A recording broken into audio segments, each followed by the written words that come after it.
What's up, Infected? It's Wolf of the Quarantine, and today I'm going to be taking a look at a game that was sent to me to review, game and its expansion, called Siege Storm and Siege Storm Siege Mode. Now, Siege Storm is a two-player CCG that Awaken Realms, which you may remember them from games like Lords of Hellas, their most recent Kickstarter, well, not most recent, but Nemesis had recently came out that I gave a very, very highly recommended review for.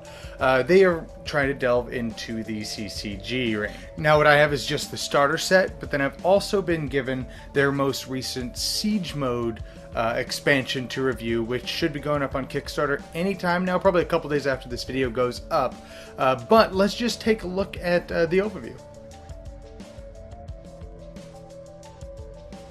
So, playing a game of Siege Storm is actually really, really simple. You're going to set up the deck as you see here. You're going to draw 4 cards and then put the rest of your decks out in 3 10-card stacks there, so that way you can visually see your deck.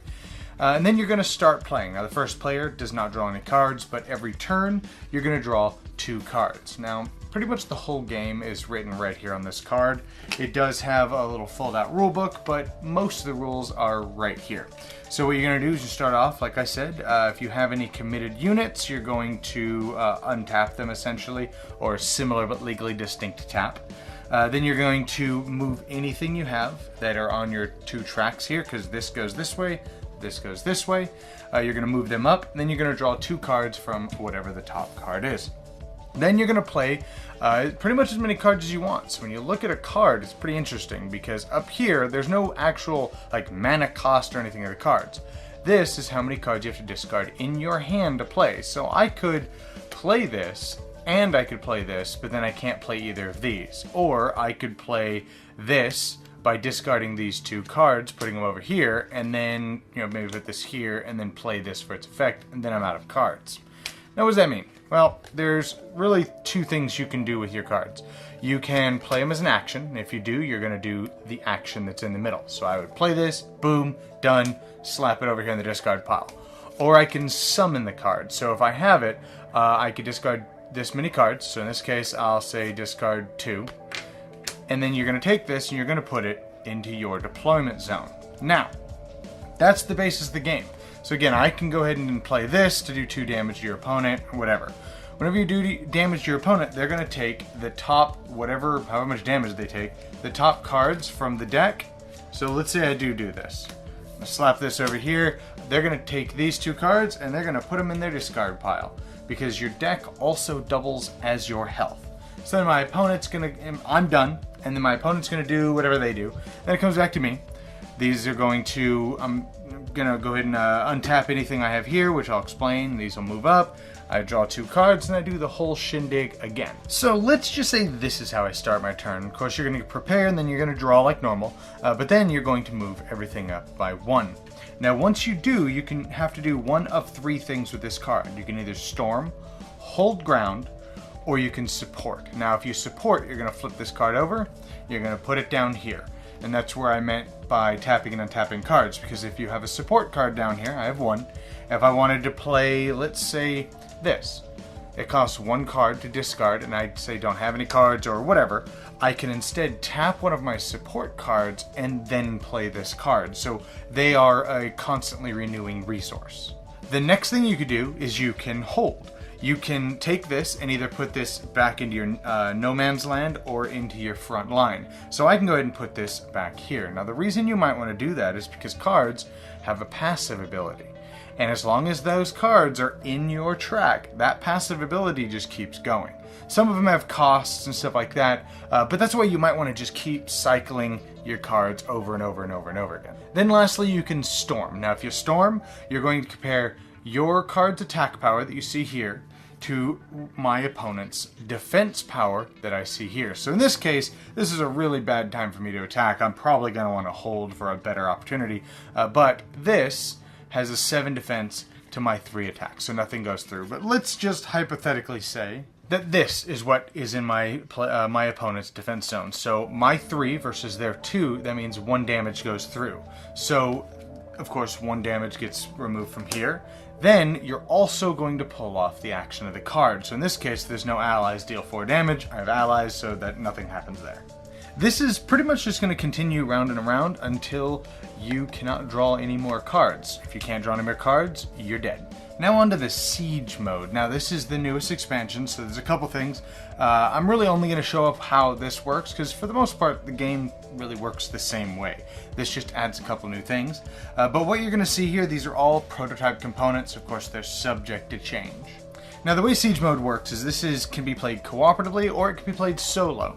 If it's played cooperatively, you're going to have a couple boards down below, and the boss here is going to be charging through the middle, and the two players are going to be going up the side. Other than that, it really works the same. The biggest difference is you're going to build this deck out of, depending on the level monster you're playing that you're seeing down here.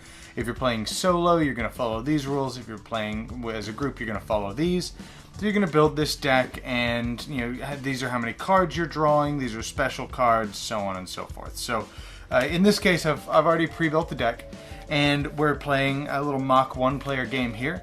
He starts off with 25 health, and your goal is to do one of two things. Either do 25 points of damage to the boss, or you need to, basically the same way you would lose, you need to make it to where the boss can no longer draw cards. Now at the beginning of your turn, you're going to flip over, depending on the level of boss and how many players, you're going to flip over that many cards. So in this case, there are 2 cards. So the first thing you're going to do is you're going to look at his menace level, and then you're going to decide which one of these has the most expensive cost that's within his menace level. So if he was at 3, his most expensive cost that has either a sword or a goblin head, he would summon this one into his lane for free. But in this case, we only have a menace level of 1, so we would take this, summon it into the lane. Then you're going to look at the cards that you have, and if you have this little wolf head, you're going to put a wolf head token on any totems that you have, which are a type of card, and these are going to buff those cards. So for example, let's say after we've summoned our creature, we're going to look here, we have one wolf here, so we're going to put that there just to show that this card is boosting this one. But then we're going to play these cards. So starting with this one, we would play this and then do what it says. And you're going to do that with all the cards. And that's really how you're going to play this game. But as you of course see, because his menace level is only 1, in this case, we only really play this one. We couldn't have even played these, so they would sit here. Now, there's a couple key exceptions. When this were to move off of the track, let's say we were attacked by, I don't know, this goblin killer, and it moves off the track, anytime, of course, it's going to attack us, as you see here, but then his menace level is also going to go up by 1. Now there are ways for you to reduce that, generally by making them discard cards and stuff like that, but this is going to move up by 1. So now he has more card, the boss has more card playing capability, which really sucks. But these cards don't just sit here.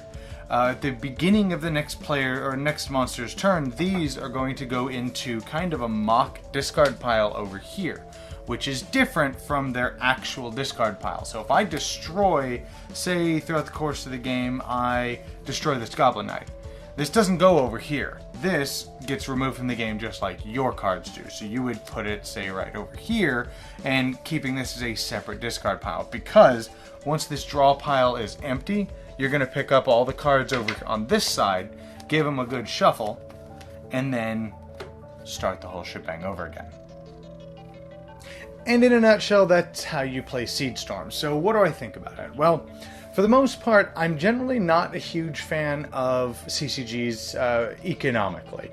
I feel that whoever has the most expendable income gets the most reward out of it, because you have the rare cards and all that stuff, and the person who can buy those cards, generally they do better, unless you play 1 or 2 very specific types of decks. Like Magic, Red Deck Burn is super cheap and really good, but I don't want to play Red Deck Burn.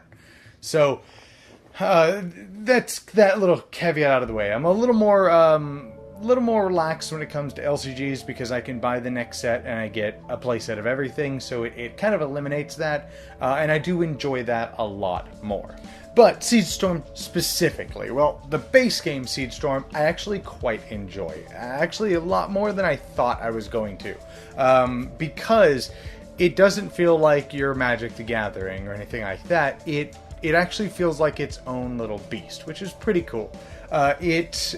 You remember those mobile games? Generally, is what they are. But you have like 2 or 3 lanes, and you have maybe resources you're getting or whatever. However, you're gaining resources in the game, and you're sending out monsters on different lanes while your opponent's doing the same thing. And you're trying to overpower them on one lane to blow them up, and then now they have 2 lanes, but you're generating income from 3 lanes or whatever, and you're going back and forth, and that's kind of what this game feels like as a card game, which is actually really fun and really refreshing, to be honest. Because when I first heard that they're doing a CCG, I was like, well, they're going to be competing with Magic the Gathering, which is, the big dog of all of them. And I have to say, it's not bad. Whether or not it can compete with Magic the Gathering, that's its own story. But standing on its own merits, it is a good, solid, fun game. On top of that, Awakened Realms is notorious for their phenomenal artwork, and this game is no different.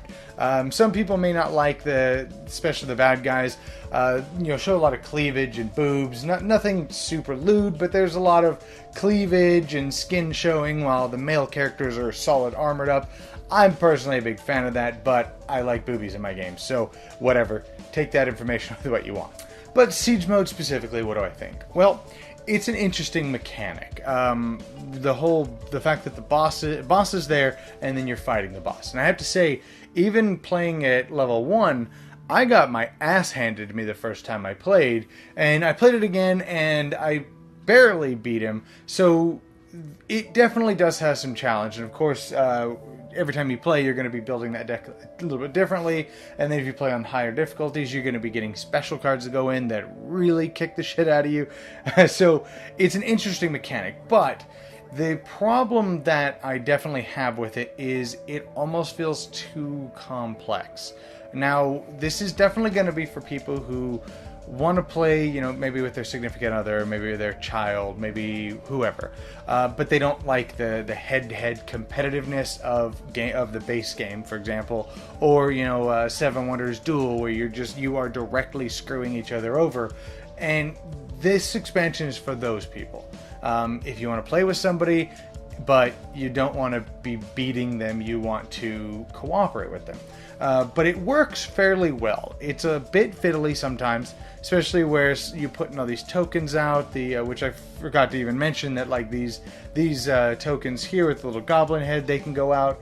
They just make their monsters even stronger, which sometimes really sucks. And then the fact that you have 2 different ways that you can defeat him. You can defeat the boss by beating him to death, or making him draw out of his cards. Making him draw his cards is a lot harder than actually affecting his hit points. But overall, I would definitely recommend them. Especially, Siege Storm is a good, refreshing card game. Whether or not it's going to succeed as a CCG competing with the other big CCGs, Vanguard, Magic the Gathering, Pokemon, Yu-Gi-Oh!, which apparently is still a thing. And that's just the 4 off the top of my head that are really big. So whether or not this is going to be able to compete with that, and also be able to combat, power creep, and how they're going to cycle out cards, stuff like that remains to be seen. I don't know. That I haven't been in the CCG limelight in, 10 years. So, or Morning Tide, actually, I think was the last time I played a CCG. I played Vanguard for like a year. But the games are pretty good. Who is not gonna like these games? So of course, obviously people who don't like card games and or CCGs, which is odd, because I say that. If you don't like CCGs, you're probably not gonna like these. But I don't like CCGs. And I definitely like the base game. The Siege Mode, I'm hit or miss on. I'm not actually sure how I feel about it. It's good. It's fun. It's just whether or not it's something I would play, I don't know. But the other thing that you're not going to like is, of course, if you prefer a head-to-head, just smash each other's face, you're not going to care much for Siege Mode. If you like a cooperative card game, you're not going to care much for the base game. Really what it's going to boil down to. So what I'm understanding is they're going to be coming out with more for both. Of course, the base game and Siege Mode, where you're going to have more bosses, so you can work together more. You're going to, with the Siege Mode or Siege Storm, they're going to come out with more stuff in the future. You're going to be able to build different faction decks, and you and your opponent, or you and your ally, I guess in this case, are going to be able to go up against the Siege boss. Using pretty much any of the decks in the game. So it is very interesting. If you're looking for a new, refreshing CCG, definitely check out Siege Storm. They are quite a bit of fun. Anyways, I hope you guys enjoyed this, and I'll see you guys next time in the quarantine.